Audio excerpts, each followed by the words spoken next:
Anthony McIntyre is the researcher who gathered the IRA interviews for the Boston College archive. He began 3 years after the peace deal. I wanted to get as many historical voices out as possible and to give an insight into why people who would behave peacefully in a normal society turn to violent methods. Well, that was me back in 1988 in a very relaxed pose in the prison classroom. McIntyre isn't just any researcher. He was in the IRA, spent more than a decade in the infamous Maze prison. I got out at the very end of '92, December, the last week of December, '92, Christmas week. After getting out, he earned a PhD and persuaded his former comrades the benefit of telling their stories. I thought I was doing something good for the community, for society and for academia and the production of knowledge in general. I think it's also important from the point of view of truth recovery.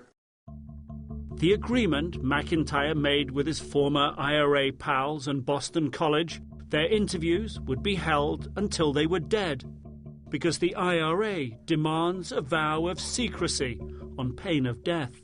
Do you have a problem with committing all this to secret tape to be used only after you have died?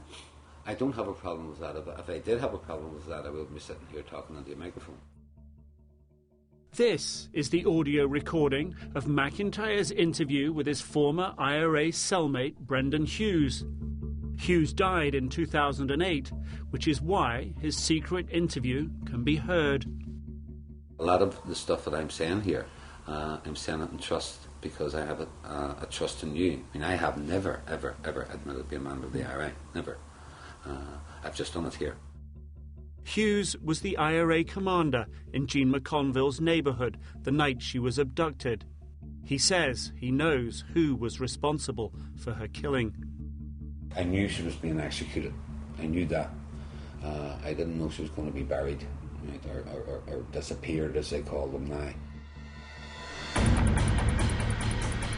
But Hughes' voice from the grave is creating a firestorm. Northern Irish police detectives are now demanding Boston College hand over some of its secret tapes where Jean McConville's killing is mentioned. For McIntyre, release of the tapes is extremely personal. It could mean death. In the IRA's eyes, he could be considered an informer, a crime seldom forgiven.